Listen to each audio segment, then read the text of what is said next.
भगवान शिव के पवित्र माह सावन का महत्व। नमस्कार, मैं ज्योतिषाचार्य आशा त्यागी, ज्योतिष डिपार्टमेंट IMT से, और आप देख रहे हैं IMT मीडिया। शास्त्रों के अनुसार सावन का महीना हिंदू सनातन धर्म में सबसे पवित्र और आध्यात्मिक रूप से सक्रिय मास माना गया है। स्कंद पुराण, शिव पुराण और लिंग पुराण जैसे ग्रंथों में इस महीने की महिमा का विस्तृत वर्णन मिलता है। शास्त्रों के आधार पर सावन मास की मुख्य विशेषताएं इस प्रकार हैं। सृष्टि के संचालक बनते हैं भगवान शिव। शास्त्रों के अनुसार आषाढ़ शुक्ल एकादशी, देवशयनी एकादशी को भगवान विष्णु 4 महीनों के लिए योग निद्रा में चले जाते हैं। इस दौरान सृष्टि के संचालन और सुरक्षा का उत्तरदायित्व भगवान शिव ग्रहण कर लेते हैं। इसीलिए सावन के प्रधान देवता महादेव माने गए हैं और इस समय उनकी पूजा का फल अनंत गुना बढ़ जाता है। समुद्र मंथन और नीलकंठ अवतार की कथा पौराणिक कथाओं के अनुसार सावन के महीने में ही देवताओं और असुरों के बीच समुद्र मंथन हुआ था। मंथन से निकले हलाहल विष से ब्रह्मांड को बचाने के लिए भगवान शिव ने उसे अपने कंठ में धारण किया था, जिससे वे नीलकंठ कहलाए। विष की तीव्र जलन को शांत करने के लिए सभी देवताओं ने शिव जी पर पवित्र जल अर्पित किया था। यही कारण है कि सावन में शिवलिंग पर जल और दूध जलाभिषेक करने की एक विशेष परंपरा है। माता पार्वती और शिव का मिलन। मान्यता है कि माता पार्वती ने भगवान शिव को पति रूप में पाने के लिए कठोर तपस्या की थी। उनकी तपस्या से प्रसन्न होकर भगवान शिव ने सावन के महीने में ही माता पार्वती को पत्नी के रूप में स्वीकार किया था। इसलिए यह महीना वैवाहिक जीवन में मधुरता और सुयोग्य वर की प्राप्ति के लिए भी सर्वश्रेष्ठ माना जाता है। श्रवण नक्षत्र और विष्णु तत्व की योग। श्रावण शब्द की उत्पत्ति श्रवण नक्षत्र से हुई है। इस महीने की पूर्णिमा को चंद्रमा श्रवण नक्षत्र में होता है, जिसके स्वामी भगवान विष्णु हैं। इस प्रकार सावन का महीना शिव, हर और हरि के अद्भुत समन्वय का प्रतीक है, जहां शिव तत्व ब्रह्मांड को ऊर्जा देता है और विष्णु तत्व उसे पवित्रता प्रदान करता है। आध्यात्मिक अनुशासन और साधना का समय। शास्त्रों के अनुसार सावन केवल पूजा पाठ का नहीं, बल्कि इंद्रिय संयम और आंतरिक शुद्धि का भी समय है। सावन के सोमवार का व्रत। इस महीने के सोमवार को व्रत करने से मानसिक शांति, उत्तम स्वास्थ्य और समृद्धि की प्राप्ति होती है।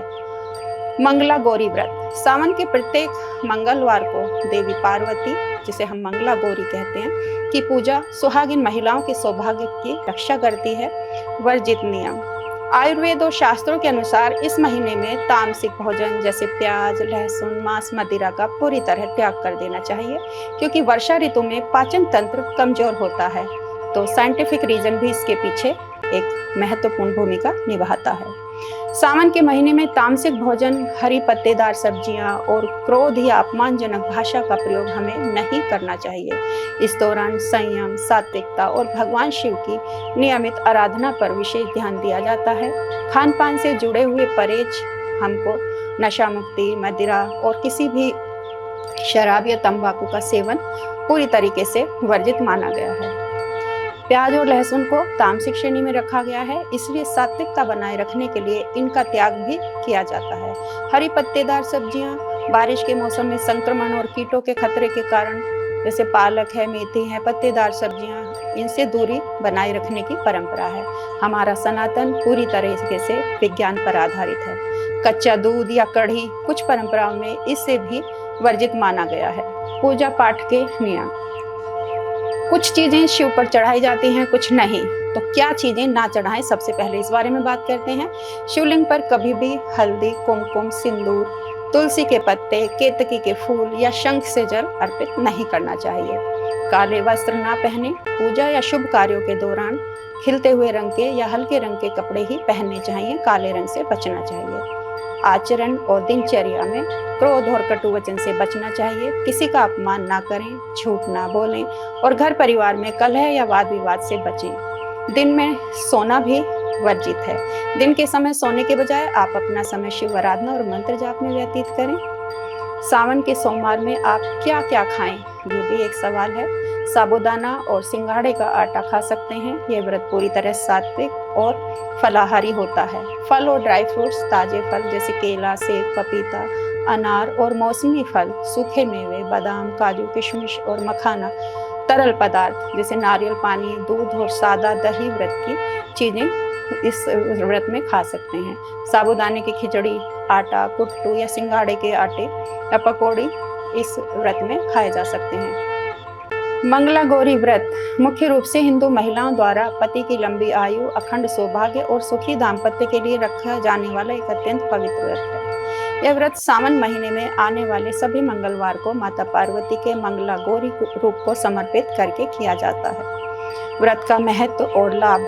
अखंड सौभाग्य की प्राप्ति के लिए सुहागिन महिलाएं अपने पति की लंबी उम्र और अच्छे स्वास्थ्य के लिए यह व्रत करती हैं। जिन महिलाओं की कुंडली में मंगल का कोई दोष हो, वो भी इस व्रत को करेंगी तो उनको वैवाहिक सुख में वृद्धि होगी। जो कन्याएं मनचाहा जीवन साथी चाहती हैं, वो भी इस उपवास को रखती हैं। यदि किसी की कुंडली में विवाह की बाधा है या भारी मंगल दोष है, तो यह व्रत उनके लिए बहुत लाभदायक साबित होता है।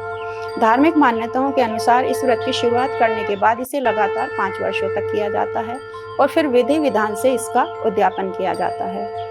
इसमें पूजन सामग्री 16 की संख्या का विशेष महत्व माना गया है। मुख्य सामग्री हैं मंगला गौरी में सबसे पहले माँ की प्रतिमा हो, लाल रंग की चुनरी, सुहाग का सामान, चूड़ी, बिंदी, सिंदूर, मेहंदी, कंघी आदि कुल मिलाकर 16 की संख्या में हो जाने चाहिए। फूल, फल, मालाएं, लौंग, इलायची, सुपारी, पान के पत्ते और लड्डू, आटे से बना हुआ एक विशेष 16 बत्ती वाला दीपक, पंचामृत।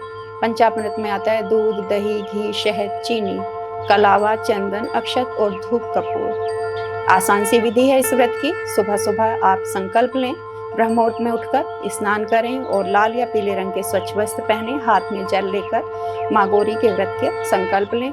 चौकी की स्थापना करते समय पूजा स्थान पर एक लकड़ी की चौकी रखें, उस पर लाल रंग का कपड़ा बिछाएं और माता पार्वती व भगवान शिव की मूर्ति का चित्र स्थापित करें। षोडशोपचार से पूजन करें, माता को सिंदूर, कुमकुम, हल्दी और सुहाग की पिटारी अर्पित करें। इसके बाद 16-16 की संख्या में फल, फूल, मिठाई और मेवे चढ़ाएं।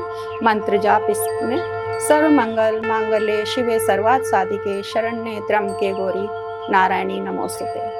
कथा और आरती के बाद मंगला गौरी व्रत संपूर्ण होता है और 16 बत्तियों वाले दीपक से इसकी आरती करें। बायना जिसे हम कहते हैं कि जो हम अपने बड़े बुजुर्गों को देते हैं, पूजा समाप्त होने के बाद विवाहित महिलाएं अपनी सास, ननद या कोई आपके आसपास बुजुर्ग हो, नहीं तो मंदिर में जो हमारी पंडित जी होते हैं, उनके जो धर्मपत्नी है, उनको ये सामग्री हम अर्पित कर सकते हैं और आशीर्वाद दें। व्रत के मुख्य नियम: साधारण या सेंधा नमक इसमें खाना जो है वर्जित है।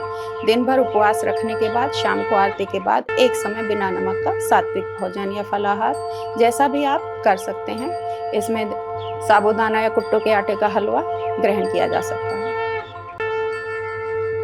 आपको ये जानकारी कैसी लगी? अगर आपको ये जानकारी पसंद आई हो तो इसको लाइक कीजिएगा और अपने रिव्यूज़ दीजिएगा। और अगर कोई समस्या आपको होती है तो हमारे IMT में ज्योतिष डिपार्टमेंट है, वहाँ पर आकर आप मुझसे भी मिल सकते हैं। बहुत बहुत धन्यवाद।